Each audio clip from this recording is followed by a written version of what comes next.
I officially crossed a total of £125,000, well actually £127,224 by the age of 19. And to some that is pocket money, I get it, but to me and a lot of other people out there, that is like fiction. It's mind-blowing, and to toot my trumpet a little bit more, I made the majority of that money in the last year alone. Maybe even less than. I shouldn't have to say this, but I'm not making this video to brag and to feed off all your comments to boost my ego. I'm making this video to explain the step-by-step process of how I was able to achieve this, because although I made it in the last year alone, it took me from 17 years old to actually build up to this moment. And I think we can all agree when I say this, but if there's not people like me to make these videos for people like you to consume it and understand, then how else are you going to learn? You see all these people on social media that are living these rich lifestyles, and you sort of think, how in the world did they spawn this money in? So let me break it down for you. And I just want to add this in here as like an iPhone video shot reminder that I am you. There is nothing about me that makes me better than you and makes it so that you can't achieve way better than what I have. I just stuck with it. Consistency, persistency, risk, and a little bit of luck, and you will make it. I promise you that. So please don't watch these kind of videos and think that it's just out of reach for you. If you can stick with it and you can develop and evolve and keep adapting, you will win. I promise you that. So let me briefly share my story of how I was able to achieve this, and grab a pen and paper because I'm going to give you nuggets and nuggets of value. So let me flash back to when I was a child, and I mean, just to preface, my family, myself, we were comfortable. I mean, maybe we went on 1 to 2 holidays a year. We weren't sort of like struggling at all, and I just want to make that clear because I didn't grow up in this rich, like crazy family. I mean, it was very, very average. I mean, I remember the first phone that I actually got bought was a Nokia touchscreen, and then from then on, I brought all of my other phones. So I was brought up in the right way with the primary lesson of working for your own thing. And from the age of 13, maybe 14 years old, I got my first job, and I remember it super well. I was washing up for a wedding catering company because my sister was a waitress at the same company, so I kind of had a sly way in. And that was my first taste of income, and I'll be lying if I said that had a massive impact on me, but I think it taught me the value of trading my time and my labor for money, which, you know, fundamentally changes you as a person, as I'm sure you can remember when you got your first job. Now I'm going to fast forward to college when stuff started to change. And like a lot of people, I had no idea what I wanted to do. Approaching the end of college, you have to make a decision. You either go down the route of uni or you go down the route of employment and get a job. There's not really many other options, none of that considered sort of applicable anyway. And I was 17 at the time, I think towards the end of 2020, maybe the start of 2021, and that's when I started coming across the idea of making money online, and it was all through TikTok originally. And at the time, I was also working at a part-time job for like 2 days a week, but again, this was literally like £200 a month. And it caught my attention with something very specific did, and that was affiliate marketing. Now, if you don't know, affiliate marketing is essentially promoting someone else's product or service for a commission of that sale. So if I were to make a video promoting this pen, and then people signed up or bought this pen through my link, I would then get a percentage of the sale. So it was fantastic. It was genius. You were essentially making income off someone else's business, which in my eyes meant I don't have to create my own thing. I don't have to have my own staff, all this kind of thing. I'm just kind of feeding off someone else's success, which was a fantastic idea to make money online in my eyes. And so I did this affiliate marketing business course, which is basically where you learn how to do affiliate marketing and then do affiliate marketing for the course to then make money off affiliate marketing, if that makes sense. And behold, my TikTok was born. I posted my first cringy ass videos on this platform, which have now grown into something fantastic. And all I'll be doing is talking about online business and affiliate marketing and making money, because that is the world that I had now stepped into. And it was nothing spectacular, nothing good, but it gave me an idea of actually making money online. It's a similar business model to what the likes of Andrew Tate did with Hustlers University, where he creates a platform where you can learn how to do affiliate marketing,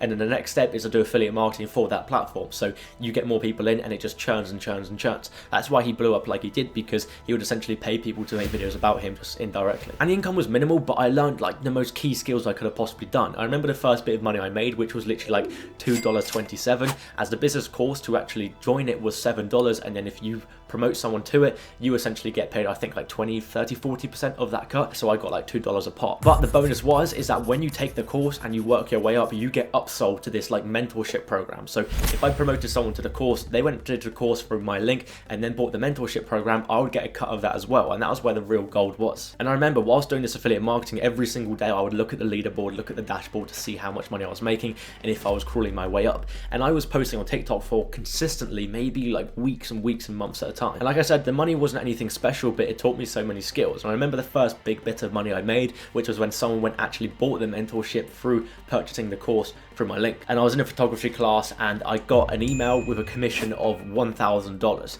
and my friend recorded it, and it was like mind-blowing, right? Because I was sat there and I got paid $1,000, which was again mind-blowing, especially for an 18-year-old that is still at college. And I remember posting on my TikTok, I would post consistently like I said, and it took about 2 to 3 weeks before my friend actually found my TikTok account on their For You page, chucked the link in the group chat, and then all my friends knew about my TikTok. And I went through this stage about being worried about what other people would think about me, but that very soon passes when you realize that your true friends, your core friends, the people that are like, that's actually quite cool, you know, you're making money off it. And then your friends who are your fake friends, I guess, are the people who are just taking the piss, right? But you build up some tough skin from all the piss taking and stuff like that. So there's a benefit to it at the end of the day. And towards the end of college was approaching rapidly whilst I was doing this affiliate marketing, which wasn't very successful, but it gave me an idea of how to make money online. And I remember the point of sitting down with my teacher and when they were asking me what I'm going to do after college, because that's the main step. They sit you down and they have that little pen and paper and they say, what are you doing after college, expecting you to either say uni or going into a job. At the time, I didn't have a Scooby, I had no clue.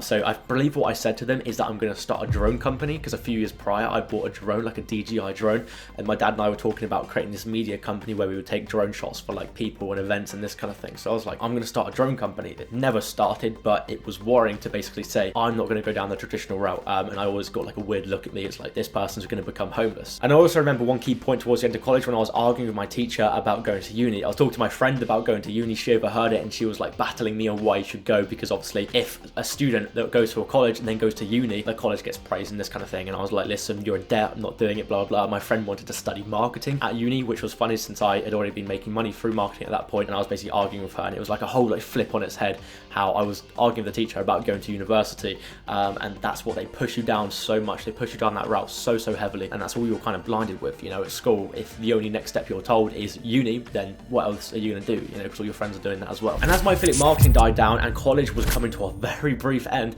I knew I had to do something else. So I started doing social media management. I launched my own small social media management agency where I'd go to local restaurants in my area and basically offer to grow their Instagram, their Facebook, and this kind of thing, and take content, shoot content. And I ended up getting my first client through a restaurant or a pub that my sister was working at as a waitress, and I basically got in, and yeah, I went in with pricing packages, suit and tie, I laminated all my paper and this kind of thing, and I basically sold them the services on growing their Instagram and taking content and this kind of thing. And I believe I sold the whole package for like £400 a month of posting every single day, taking content and this kind of thing, which was insane because it really didn't take much time out of my day. And I went to find more clients. I then ended up getting another client within my local area, another restaurant, exact same package, went in, had a sit down with the manager, had a chat, pretty much in-person sales meeting. And as an 18-year-old that didn't know how to sell an absolute thing, or 17-year-old at this time, it was terrifying. But you know, again, these lessons are the ones that will stick to me at my core. And it was my first taste of proper business, where I was working with a business, delivering a service, and they were paying me money in exchange. And whilst doing that, as I wanted to grow and grow and grow my clients, I then created an Upwork account as a freelancer where I basically offered the same services of growing people's socials. And I got a few clients off that as well. I worked so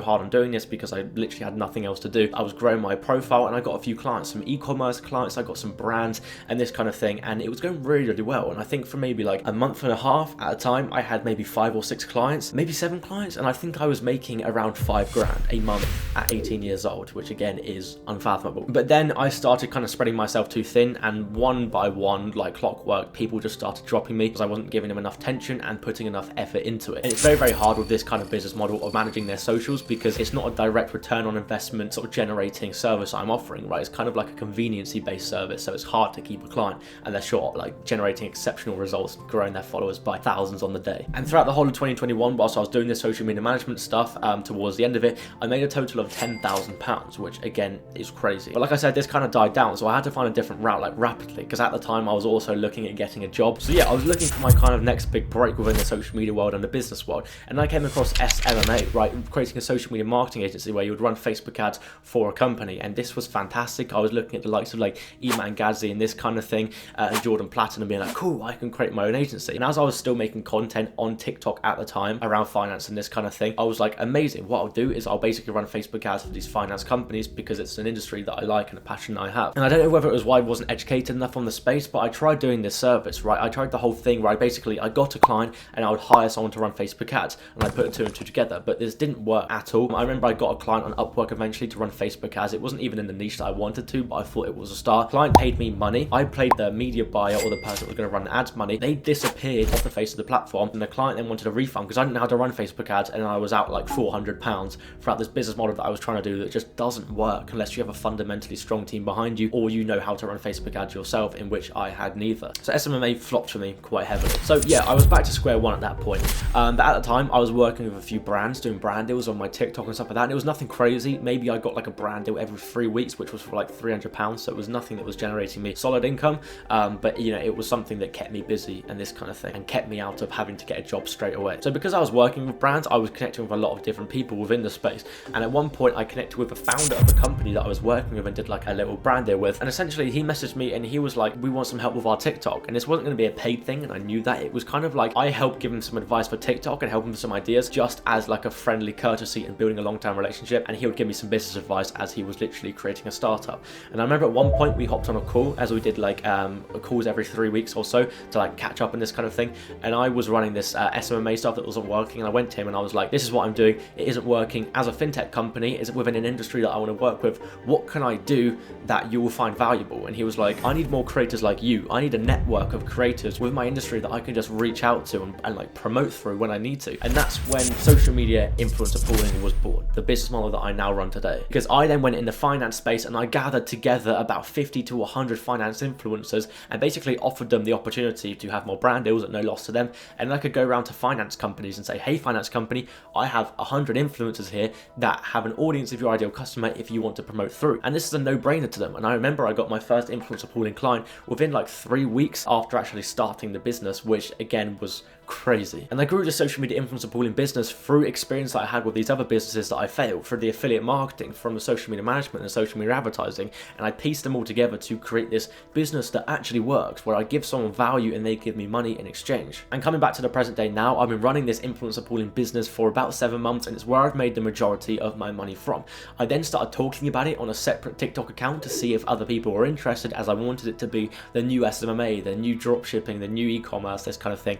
And it is slowly growing to become that. And more people are getting involved and understand how much of a genius business model it actually is. As influencer marketing grows and the trends grow, it's just a perfect time to actually jump on board. And I remember I started making content, just pure value around it on TikTok, and then the account kind of blew up a bit whilst I went on holiday to Greece. And for the next like 2, maybe 3 months, I started building a Discord where people could just basically grab onto it as a resource to grow and evolve and develop this kind of thing. And now I have a community of 400 people on this paying Discord that are all learning the same thing and are all developing, and it's like a community of like-minded people that are not only holding each other accountable but are learning how to make money online. And it's a complete like out-of-body experience when I've taught someone something and they have actually made an income from it.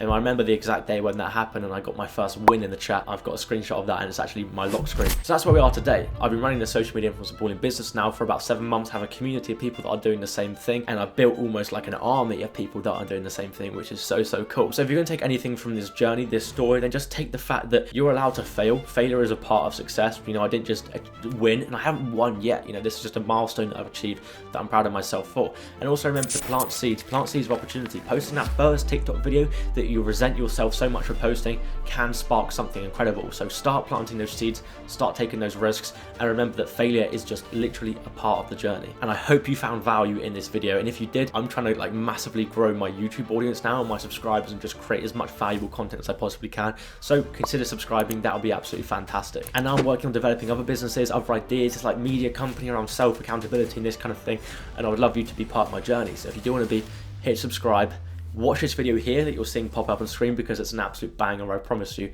and I'll see you in the next one. Cheers.